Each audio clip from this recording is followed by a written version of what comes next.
That citation taped to my front door looked like it was holding a crime scene together. Thick layers of duct tape crossed over each corner like someone was afraid the evidence might escape. $500 fine. Excessive noise violation. Thursday, 3:17 a.m. The words screamed at me in red ink, and for a second I thought maybe jet lag was making me hallucinate. Because at 3:17 a.m., I wasn't even on the same continent. I was 30,000 feet above Kansas, flying home from Seattle. That was the moment I realized. Margaret Whitmore had finally lost her mind. Margaret was our HOA president, the self-proclaimed guardian of Maple Ridge Estates. 63 years old, silver hair lacquered into a perfect helmet, and a blazer so stiff it probably had its own Social Security number. She smiled like a parking ticket. For months, she'd treated me like some sort of suburban infection. Maybe because I was a 42-year-old divorced software engineer living alone in a house she thought belonged to a proper family. To her, single men were a contamination. She ran our HOA like a dictatorship. She used a laser level to measure fence heights. She fined the Johnsons because their daughter's chalk drawings weren't approved outdoor art. She once made a rule that front lawns had to have an odd number of flowers, because even numbers according to her were unbalanced to the eye. When I moved in, I thought she was just eccentric. But standing there on my driveway, suitcase still in hand, staring at that $500 fine, I realized she wasn't eccentric, she was dangerous. I went inside, still in disbelief, and started collecting evidence like I was prepping for trial. My boarding pass from Seattle check. Conference badge check. Doorbell footage check. At 3:17 a.m., I was buckled into seat 12C, listening to a flight attendant explain how to use a seatbelt I'd been wearing for hours. But the more I thought about it, the angrier I got. This wasn't about the money. It was about control. Margaret wanted to make an example of me. I was her favorite target, unmarried, quiet, and not easily intimidated. But this time she'd gone too far. I opened the footage from my doorbell camera. Nothing.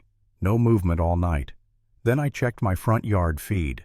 That's when my heart started pounding. At 3:05 a.m., my camera caught Margaret creeping across my lawn, holding something in her hand. She stood near my window for a few minutes, then hurried away. A few minutes later, a blast of heavy metal music shook the microphone. It wasn't coming from inside my house, it was outside. I zoomed in, and there it was, a big black portable speaker pressed against my window. Margaret's face was clear in the night vision, her mouth tight, her eyes gleaming with some twisted satisfaction. I didn't even bother sleeping. I downloaded the footage, drove straight to the police station, and met Officer James Bradley. He watched the video twice, eyebrows raised. "You clearly weren't home," he said. Then he looked at me. "And that's concerning." He agreed to come with me to confront her. When Margaret opened her door, she was already in full performance mode. Navy blazer, HOA pin, and that brittle smile she used for public execution. "Officer," she said sweetly, "I'm just maintaining community standards." Officer Bradley asked to see the written complaints that justified the fine. Margaret blinked, hesitated, then admitted she hadn't written them down yet. "Verbal reports," she said, "from concerned neighbors." That's when I pulled out my phone and played the footage. The moment her face appeared on camera, her smile disintegrated. Her lips trembled and her eyes darted between me and the officer. "I was investigating suspicious activity," she stammered. "Suspicious activity," I repeated. "On my property. At 3 a.m. Her hands fidgeted. "My speaker was stolen," she blurted. Officer Bradley raised an eyebrow. "Did you file a report?" "No, I was too busy with HOA matters," she said, voice cracking. She was unraveling right there on her porch, and then she made her fatal mistake. "Even if you weren't home," she said sharply, "you're still responsible for your property and whoever was there while you were at that cybersecurity conference." I froze. "How do you know I was at a conference?" I asked. Her face went pale. I must have overheard. No one here knew I was gone, Margaret." She fumbled for words, something about my car not being in the driveway.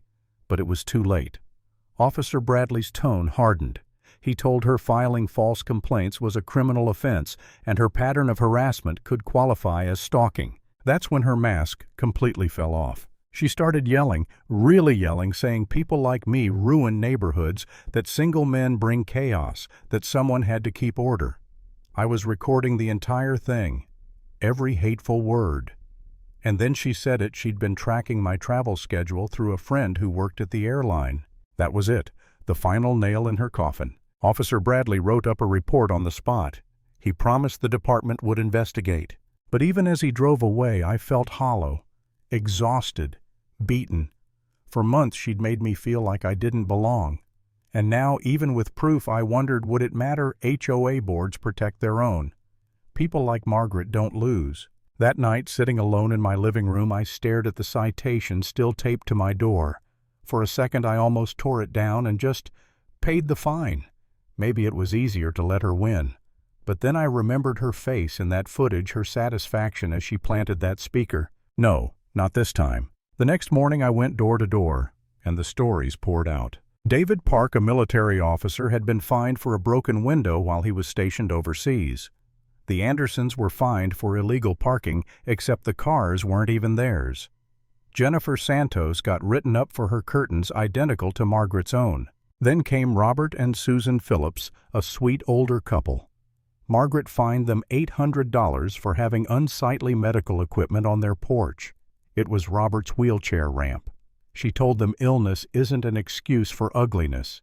Susan cried as she said they'd paid it, afraid Margaret might get them evicted. By the end of the day, 14 households had stories like mine. 14 people who'd been bullied, fined, or humiliated by one woman. So we banded together. We hired an HOA lawyer, William Hallworth, calm, confident, and furious in that quiet, professional way. After looking over the evidence, he said, "This is one of the worst abuse of power cases I've ever seen." He filed for an emergency HOA meeting. Margaret tried to get ahead of it by sending out a glossy newsletter accusing troublemakers of trying to destroy community values. But this time, no one bought it. When Tuesday night came, the community hall was packed wall to wall. Margaret sat at the head of the table, gripping her gavel like a weapon. She opened with a long speech about sacrifice and leadership, voice trembling with forced pride. Then William stood up. He held up a thick stack of papers, evidence. 23 false complaints in 18 months, he began. Over $16,000 in unaccounted fines. The room erupted. People shouted questions. One neighbor yelled, "You paid your nephew $40,000 for pool maintenance. We don't even have a pool." Another said, HOA plants were showing up in her private garden. Margaret slammed her gavel so hard it snapped in half. "You're all out of order," she screamed. "You'll be fined, every one of you." That's when I stood up. I didn't say a word. I just pressed play. Her voice filled the speakers, her rant about single men, her confession about tracking residents' travel, her sneering laughter. The room went silent. William turned to the board. "Bylaws allow for emergency removal in cases of criminal conduct," he said. I motioned for immediate vote. Margaret shouted that it was illegal, that she was resigning anyway, but the vote had already begun. 58-2. Only she and her loyal friend voted against it. Within a week, the district attorney charged her with harassment, stalking, and filing false reports. The state investigator uncovered that she'd embezzled $43,000 in HOA funds. Her personal journal revealed a twisted purification plan for the neighborhood, rating her false complaints like Yelp reviews. Noise violation 4 stars. Should have made it drugs instead. At her trial, her lawyer claimed she had a psychological obsession with order.